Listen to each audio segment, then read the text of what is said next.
The world was quiet on the evening of March 17, 2040, when the first signal came. At first, no one noticed it. It was just another message on the news, a faint signal picked up by scientists from deep space.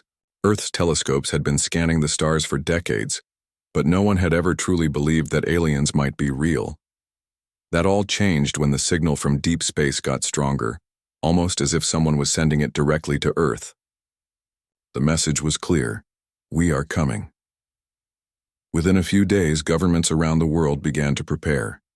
But there was no panic. Scientists and world leaders thought it was a mistake or a hoax. The message had no direct instructions, only the repeated words, "We are coming." It was like a warning, but not much else. No one knew who we were. People thought maybe it was just another one of those mysterious, unexplainable radio signals from space, a freak accident in the universe. But that was before the ships arrived. On the evening of April 14th, the sky above Earth suddenly turned dark. It wasn't the night sky. It was something much darker. Huge, shadowy shapes appeared over every major city in the world. No one could have ever prepared for what happened next. The first wave of alien ships descended upon Earth with the speed of lightning. They were massive, larger than the biggest skyscrapers, and their sleek metallic surfaces reflected the sun's light, making them look like giant mirrors in the sky. Panic erupted across the planet. People screamed, cars crashed, and flights were grounded. Governments issued emergency warnings, but no one knew what to do. The military was mobilized, but Earth was not prepared for anything like this. These weren't just alien ships, they were weapons. The first strike came from the skies. Cities like New York, London, and Tokyo were hit with powerful beams of energy. The ground shook as if the Earth itself was splitting open. Buildings crumbled, fires spread, and the air was filled with smoke and dust. People were confused, terrified, and unsure where to run. The technology they had relied on, the military forces they thought would protect them, couldn't stop it. The alien ships were too advanced. Their weapons were too powerful. Within hours, the major cities around the world were devastated. No one was safe. Governments tried to fight back, sending fighter jets into the skies, but they were no match for the alien ships. The sky was filled with flashing lights as the aliens shot down every plane that dared to approach them. Humanity's defense was crushed within minutes. The world's leaders were scrambling, sending messages of hope and resistance, but it was clear to everyone that Earth was losing. The aliens weren't just attacking, they were taking over. It became apparent that their goal wasn't just to destroy the planet, they wanted to enslave it. By the end of the second day, the aliens had established control over Earth's military bases. They neutralized all of humanity's remaining defenses. With one powerful wave of energy, the alien ships didn't just destroy buildings, they destroyed the very idea of resistance. The human spirit began to break as entire armies surrendered without a fight. The idea of standing up against these invaders seemed impossible. As Earth's leaders were captured or fled, the aliens began enforcing a strict rule over the human population. They didn't just demand the planet's resources, they demanded complete control over every person. The cities were divided into sectors, and each sector was monitored by the alien forces. Earth was now a prison, and the aliens were the wardens. But even in the face of such overwhelming power, there were still small groups of people who refused to give up. They were the survivors, the ones who had managed to escape the first wave of destruction. They didn't have much, no weapons, no ships, no advanced technology, but they had something the aliens didn't expect, the will to fight back. For now, though, these pockets of resistance were small and scattered. Most people were forced into labor camps working for the alien invaders. The aliens took control of Earth's resources and used human labor to fuel their empire. Earth was now nothing more than a colony in a galaxy-wide empire, a planet that had been brought to its knees. Among the survivors, there were whispers of hope. Some believed that humanity had a chance to turn things around. They didn't know how and they didn't know when, but they knew one thing. They couldn't let Earth become a permanent colony. They couldn't allow themselves to be slaves to these aliens. It was during this dark time that a resistance leader, a former military strategist named Isabella Carter, began to form a plan. She had been a part of the early fights and had seen firsthand how powerful the aliens were. But she also knew that the aliens were not invincible. They had made mistakes. They had underestimated the human will to survive. And that was something the aliens would soon regret. Isabella Carter and her team began working in the shadows, creating underground cells of resistance fighters who would eventually rise up and strike back. They gathered information, gathered supplies, and developed new strategies to fight the aliens. They knew that to win, they would need to be clever and strategic. This wasn't going to be a war of brute force, but one of intelligence and stealth. To read to you. Resistance's first major act of defiance came when they managed to sabotage one of the alien ships that had been stationed over North America. It wasn't much, but it was a sign. It was proof that Earth was not completely beaten. There was still hope. The invasion of Earth wasn't the end of humanity. It was the beginning of something much bigger. The aliens may have taken control of the planet, but they had underestimated the human spirit. And that was the one thing the aliens could never conquer. After the devastating invasion of Earth by the alien forces, it felt like hope had died along with the destruction of the world's greatest cities. The skies were still filled with the alien ships, and the ground beneath was broken and burned. Humanity had been brought to its knees, enslaved by an empire from another galaxy. There were no longer armies fighting for the freedom of Earth, no mighty government standing tall. The invaders had crushed everything. It seemed as if the aliens were too strong, too advanced, and too powerful for anyone to stand against them. But what the aliens had not counted on was humanity's refusal to give up. Despite the overwhelming power of their invaders, the human spirit remained unbroken. It was in the darkest days, when people had little left to fight with, that the seeds of resistance were planted. The story of Earth's hope for salvation started quietly. In the midst of the alien occupation, a small group of survivors began to gather. They were not soldiers, not military leaders. They were ordinary people, engineers, scientists, farmers, and workers, people who had lost everything but still clung to the belief that their planet could be saved. They came together in the shadows, hiding in bunkers and underground cities, far from the alien-controlled areas. These survivors knew one thing. They could not simply let Earth fall into the hands of their invaders. They had to fight, even if they didn't have the means to do so. At first, their efforts were simple. They started small, gathering food, sending coded messages to one another, and providing shelter to those who had managed to escape the alien grip. It was dangerous, and the aliens were always watching. Every time a human was found trying to organize or escape, they were taken and punished harshly. But still the survivors fought to keep hope alive. Among them was a woman named Isabella Carter, who would become the leader of the human resistance. Isabella had been a military strategist before the invasion. She had seen the rise of the alien forces and watched helplessly as they destroyed humanity's defenses. But Isabella was not one to give up easily. She had seen too many people in her life fight for what they believed in to simply let Earth be taken. Isabella had witnessed firsthand the destruction of her hometown, a city that had once been bustling with life and opportunity. When the aliens arrived, her family had been forced into one of their labor camps like so many others. But Isabella had escaped, using her knowledge of the city's underground tunnels and secret passages. It was in these dark places that she met other survivors, and together they formed the first cells of the resistance. Isabella's leadership was natural. She had the kind of mind that could see through the chaos and find solutions. She wasn't just a strategist. She was a symbol of defiance. People looked to her for guidance, and she gave them hope. She reminded them that they had fought wars before, that they had overcome impossible odds. The aliens might be powerful, but humanity had something that the invaders didn't understand: unity, strength, and the will to fight. The first few months of resistance were difficult. Isabella and her small group of survivors didn't have any weapons, and the alien forces were everywhere. But they were clever. They studied the alien ships, the technology they used, and their patterns of movement. Isabella and her team knew that in order to fight back, they had to learn as much as they could about the aliens' weaknesses. They started by gathering information from underground contacts, who risked their lives to send messages and reports about alien activity. Slowly, the resistance began to grow.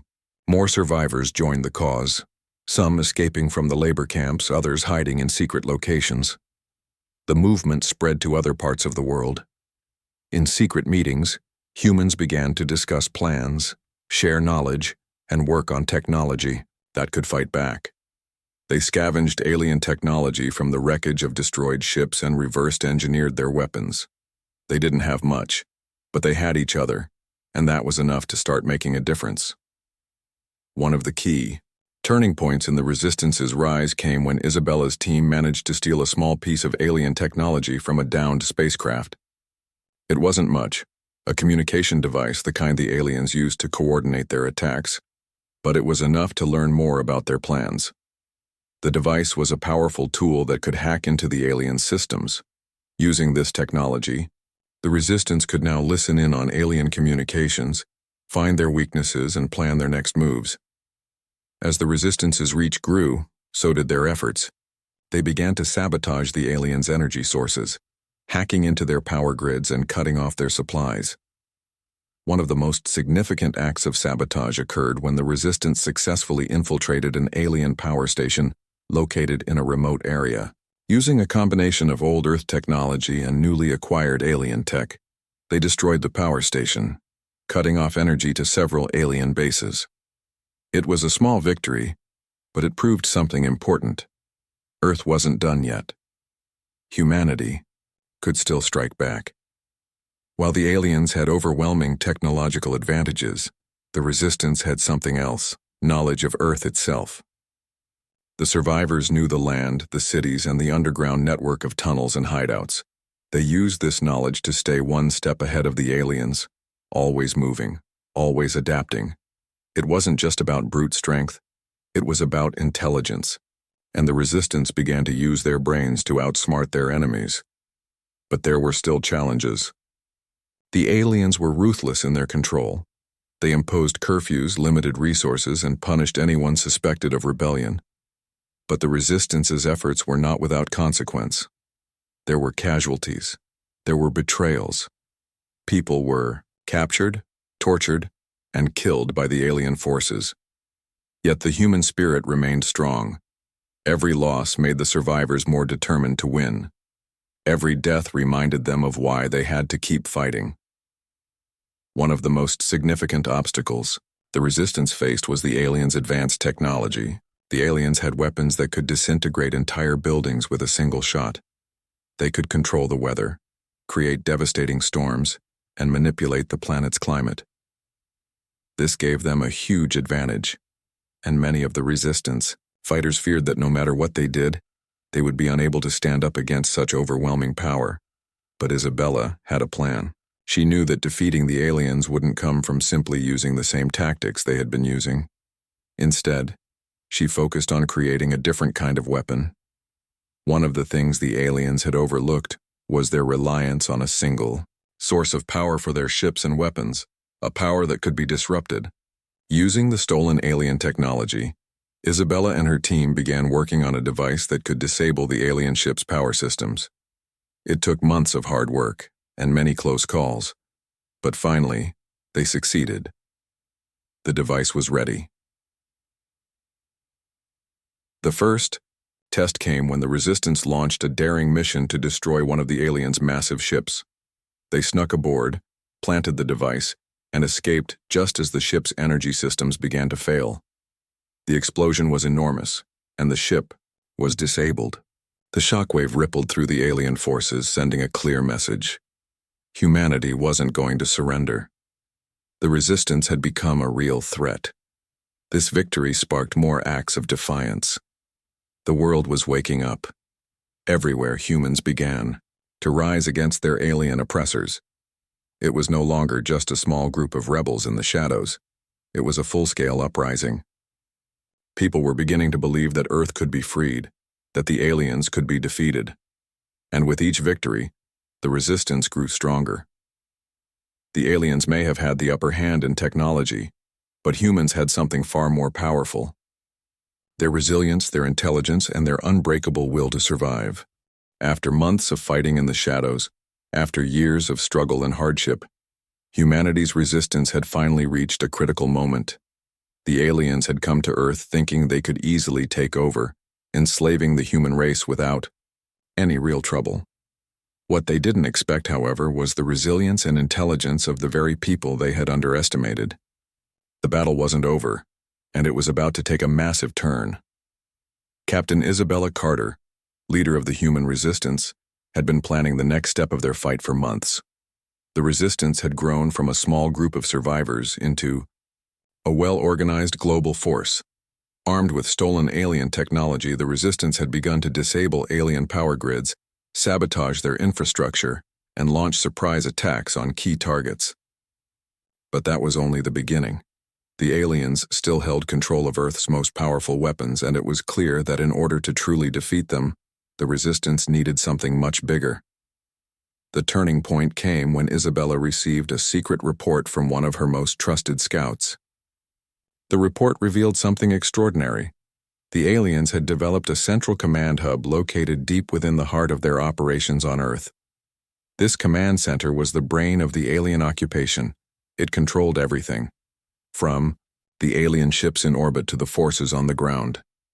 If the resistance could somehow infiltrate this hub and take it down, they could cripple the aliens' ability to maintain control over Earth. This was the opportunity they had been waiting for. Isabella immediately gathered her top commanders to discuss the plan.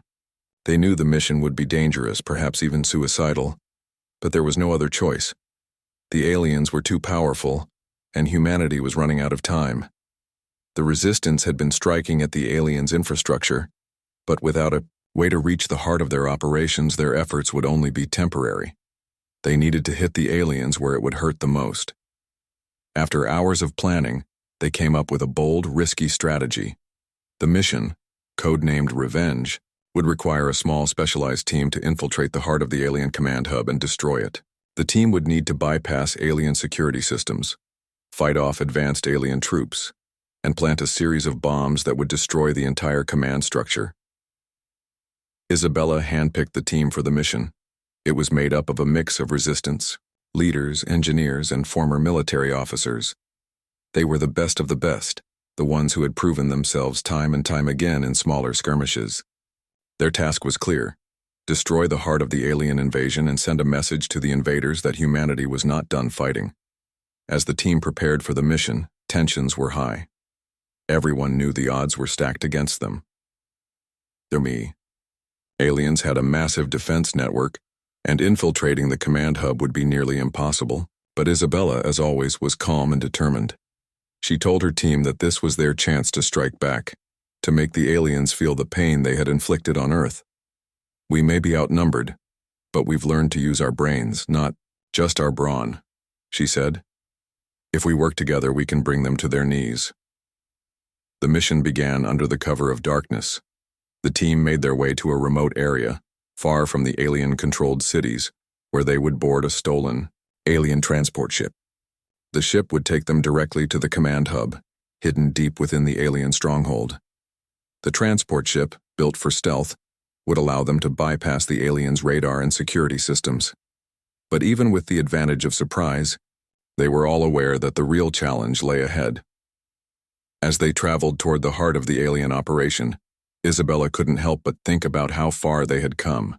Just a few years ago, Earth had been a peaceful, thriving planet. And now, here they were, fighting for survival against a force that seemed unbeatable. But she knew deep down that they had already won in some ways. The alien invasion had sparked something powerful in humanity, a will to fight back that had never existed before. They had not just become warriors, they had become a symbol of defiance, a beacon of hope for the oppressed across the galaxy. When they arrived at the alien command hub, the team silently disembarked from the transport ship and moved into position. The hub was an enormous structure, built into the side of a mountain. It was heavily guarded by alien sentries and automated security systems. But the Resistance had learned the aliens' patterns and weaknesses over time. Using a combination of stealth and advanced technology, they slipped past the guards and into the heart of the hub. The alien command center was a sprawling, high-tech facility filled with large screens, control panels, and machines that hummed with otherworldly energy. It was a maze of corridors, some leading to areas where important alien leaders were located, others filled with vast databases storing the Empire's secrets. The team split up to plant the explosives and disable the communication systems. Time was running out. If they didn't act quickly, the aliens would detect them and wipe them out. Isabella and her team moved with precision, placing charges in strategic locations, making sure they would cripple the entire hub. But just as they were about to complete their mission, disaster struck. An alien patrol discovered them, and a fierce firefight broke out. The sound of blasters and explosions filled the air as the Resistance fighters held their ground. They fought with everything they had, knowing that the success of their mission depended on staying alive long enough to set the final charges. During the battle, Isabella was injured. A blast from an alien weapon grazed her side, but she refused to let the pain stop her. She knew that the fate of Earth was in their hands.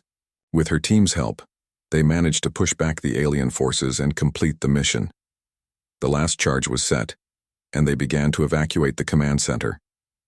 But as they made their way out, something unexpected happened. The aliens had underestimated the power of the device they had planted. The explosion that followed was more powerful than anyone had anticipated. It shook the entire facility to its core, sending shockwaves through the alien empire. The alien command hub was destroyed in a blinding flash of light, and the entire network of alien ships and forces that had controlled Earth was brought to its knees. As the team escaped, they looked back at the destruction they had caused. The alien command center was nothing but rubble, and the once unified alien forces were now disorganized and vulnerable. The humans had struck at the heart of the Empire, and they had done it with intelligence, bravery, and unity. The destruction of the alien command hub was not just a victory for the Resistance, it was a signal to the aliens that Earth was no longer a helpless target. Humanity had shown that they could fight back, and the aliens now realized they were not invincible. The Resistance's strike had forced them into a defensive position, and it was only a matter of time before the full force of humanity would rise up against them. The revenge mission was a turning point in the war. It marked the beginning of the end for the alien occupation. The aliens were no longer in control of Earth. Now it was the humans who held the power. But the fight was far from over. The war would continue, and the Resistance would have to remain strong. But one thing was certain: humanity was no longer the victim. They had taken the first step toward reclaiming their planet, and the aliens would never forget it. The destruction of the alien command hub had shaken the invaders to their core. For the first time since their invasion began, the aliens found themselves on the defensive. The heart of their operation on Earth was in ruins, and their once unified force was now in disarray. But despite this blow, the aliens were far from defeated. They were an advanced race with vast resources, and they still controlled much of the planet. The final battle for Earth had not yet begun, but it was coming. Isabella Carter, the leader of the human resistance, knew this was their chance. The aliens had underestimated the strength of humanity, but now it was clear that Earth had the power to fight back. The destruction of the alien command hub had given the resistance the upper hand. Now it was time to launch the final offensive. The resistance quickly mobilized. From underground bunkers and hidden bases, they gathered their forces. The entire world had been watching the resistance's rise, and now, millions of people who had once lived in fear began to rally behind the cause. Soldiers, engineers, scientists, and civilians all joined the effort to reclaim Earth. Even those who had been forced into labor camps under alien rule were rising up, armed with stolen weapons or improvised tools, ready to fight for their freedom. The resistance had learned a great deal from their earlier victories. They knew the alien ship's weaknesses. They knew how to disable their weapons, how to disrupt their communications, and how to move undetected. But now they needed more than just guerrilla tactics. It was time for a full-scale assault, and they had a new weapon on their side, the power of unity. Across the world, the Resistance launched coordinated attacks on alien bases. The plan was simple: hit the aliens hard and fast, disable their key assets, and force them into retreat. The Resistance was no longer fighting to survive. They were fighting to win. One of the most important targets was the alien fleet, still hovering high above Earth. The ships, which had once seemed invincible, were now vulnerable. Isabella's team had developed a new weapon, a missile system capable of disabling the alien ship's shields. It wasn't perfect, but it was their best chance to bring down the alien fleet. The missile system was installed on several mobile launchers, and the Resistance launched attacks on alien airfields and communication hubs to clear a path for the missiles. As the missiles took down the shields of the alien ships, the skies above Earth filled with explosions. The Resistance fighters, armed with advanced weapons scavenged from the alien technology, launched their attacks on the ground. They stormed alien bases, broke through their defenses, and pushed back the invaders. The humans, once thought to be powerless, were now turning the tide of the war. Isabella watched the battle unfold from her command center, her heart pounding with anticipation. This was the moment they had all been waiting for. It was time to take the fight directly to the alien forces and finish what they had started. The Resistance had proven they could strike, but now they needed to bring everything together for the final push. The key to victory was not just in the destruction of the alien fleet, but in the capture of the aliens' central base, their main command center on Earth. This was the final stronghold, where the alien leaders had taken refuge after the fall of their original command hub. It was heavily fortified, protected by the most advanced alien defenses. But the Resistance had a plan.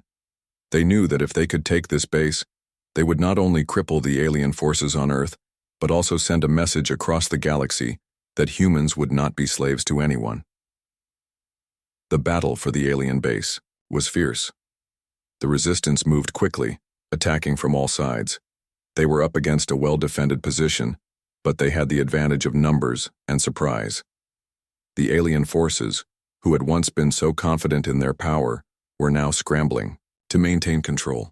Resistance fighters fought bravely, pushing forward inch by inch, determined to take back their world. Isabella was leading a team of elite Resistance fighters, including some of the best soldiers from the earlier skirmishes. They fought their way through the base, breaking through walls and fighting off alien defenders at every turn. The aliens fought back with everything they had, but the Resistance had the upper hand. The human spirit was stronger than any alien weapon. The alien leaders, once thought to be untouchable, were now within reach. The final battle was drawing near.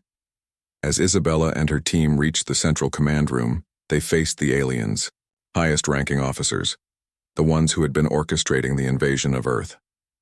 These were the same beings who had decided Earth was a weak planet, easy to conquer, a place where humans would become nothing more than tools for their empire. The final confrontation would be between the last remaining alien leaders and the humans who had fought so hard to survive. The battle inside the command center was intense. The alien leaders were protected by their most advanced technology, but Isabella and her team had come prepared. They fought through the enemy defenses, pushing their way to the control center where the aliens were trying to make their final stand. It was in this final room that Isabella came face to face with the leader of the alien forces, a being who was tall, imposing, and clearly powerful. This alien had believed that Earth was an insignificant world, one they could crush without any real effort. But now, the tables had turned. Isabella stood in front of the alien leader, holding the fate of Earth in her hands. "You failed," Isabella said, her voice steady and filled with determination. "You thought you could control us, break us, and enslave us. But you were wrong. We fight for our freedom. We fight for our home," the alien leader sneered. "You are nothing. Your species is weak. You cannot defeat us." But Isabella was unwavering. With the help of her team, they managed to disable the alien leader's defenses and activate the control system. The alien force on Earth was finally neutralized. The humans had won. Outside, The sounds of battle began to fade. The alien fleet, now without a command structure, began to fall apart. The remaining alien ships in the sky were disabled by the missile strikes, and the last pockets of alien resistance were wiped out. The humans had won. The final battle was over. Earth had been reclaimed. The alien empire, which had once seemed unstoppable, was in ruins. The invaders had underestimated the strength of humanity, and now they would pay the price. Isabella stood victorious, surrounded by her comrades and the soldiers who had fought alongside her. The world was still scarred, but there was hope. Humanity had not only survived, they had triumphed. They had defeated an alien empire and reclaimed their world. It was a hard-won victory, one that would be remembered for generations to come. The resistance had fought with everything they had: bravery, intelligence, and an unwavering will to survive. They had shown the world that no force, no matter how powerful, could ever crush the human spirit. And as the sun rose over a free Earth, Isabella knew this was just the beginning. The galaxy was vast and there were more threats out there, but for now, humanity had won. They had taken their world back, and nothing would ever be the same again. The battle was over and Earth was free. The alien forces who had once dominated the planet were in ruins. The resistance, made up of people from every corner of the Earth, had united to take back their home. It had been a long and painful struggle, but humanity had proven its strength, resilience, and unyielding desire to survive. Now, with the aliens vanquished, the world was slowly starting to rebuild, and a new dawn was on the horizon. Isabella Carter, the leader of the resistance, stood at the edge of a small hill, gazing at the ruins of what had once been an alien stronghold. The sky was clear, and the air felt fresh, as though the Earth itself was breathing a sigh of relief. The fight for freedom had taken its toll, but the planet had survived. Humanity had survived. It was a strange feeling for Isabella. For months she had lived with the pressure of leading a war effort, always focused on the next battle, the next mission. But now that it was over, there was a strange silence. The fighting had stopped. The chaos had ended. Now it was time to rebuild, to restore what had been lost. The future was uncertain, but one thing was clear: humanity had learned a valuable lesson. As she walked through the fields of what was once a major alien base, Isabella couldn't help but think back to the early days of the invasion. When the aliens first arrived, the world had been caught off guard. The skies were filled with alien ships, and the Earth's defenses were no match for their superior technology. Cities had fallen in hours, and millions of people had been enslaved. It seemed like the end for humanity, but that was before the resistance began to form. That was before humanity's true power had awakened. Now, with the aliens gone, Earth was free. But freedom came at a cost. Entire cities had been destroyed, and millions of lives had been lost. People who had once lived in peace had been forced to fight for their survival. The scars of war were everywhere, but despite the destruction, there was a sense of hope in the air.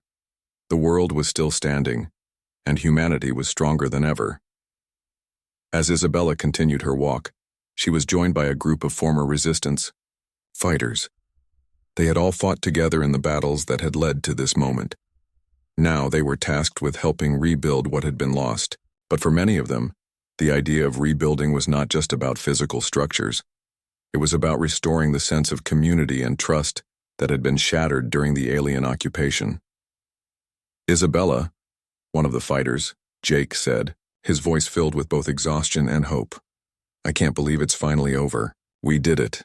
Isabella turned to face him and smiled. "We did it together," she said.